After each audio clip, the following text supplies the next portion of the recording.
Kür çayında suyun səviyyəsi son günlər nəzərə çarpacaq dərəcədə aşağı düşüb. Problem xüsusilə çayın Salyan rayonu ərazisindən keçən hissəsində daha çox hiss olunur. Yerli sakinlərin bildirdiyinə görə çay sularının çəkilməsi o qədər artıb ki, sahil boyu torpaq sahələri artıq açıq görsənir. Çayda suyun səviyyəsinin düşməsi suyun rəngində də dəyişikliyə səbəb olub. Əvvəlki şəffaf və mavi ton əvəzinə hazırda su daha çox yaşıl rəngə çalır.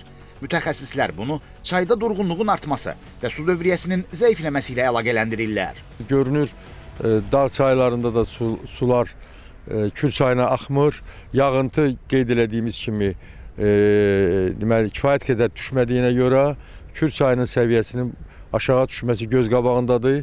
Əlbəttə, bunun çox böyük ekoloji fəsadları ola bilər. Birinci növbədə Kürün özündə canlıların məhv olmasına gətirib çıxarda bilər. Çay səviyyəsinin düşməsi Kür çayı boyu yerləşən təsərrüfatlara da mənfi təsir göstərir. Fermerlər deyirlər ki, suvarma işlərində çətinlik yaranıb. Aşağı düşüb Kürün səviyyəsi. Yəni ki, suvarmaq çox çətindir. Çox çətindir. Həm suvarma, həm içmək üçün çox çətindir. Kürün səviyyəsi normal idi. Yay-qış, yəni eyni səviyyədə oldu. Bu illəri aşağı düşüb, yəni istifadə etmək olmur. Yağışlar yoxdur, yağmur, eləmir. Ona görə su səviyyəsi azdır, çox azdır. Ona görə su gəlmir, yavaş-yavaş axır. Mütəxəssislərin fikrincə, növbəti günlərdə yağıntıların düşəcəyi təqdirdə Kür çayında suyun səviyyəsinin yüksələcəyi gözlənilir. Elməddin İsmailov, Yusif Kərimli, Xəzər xəbər.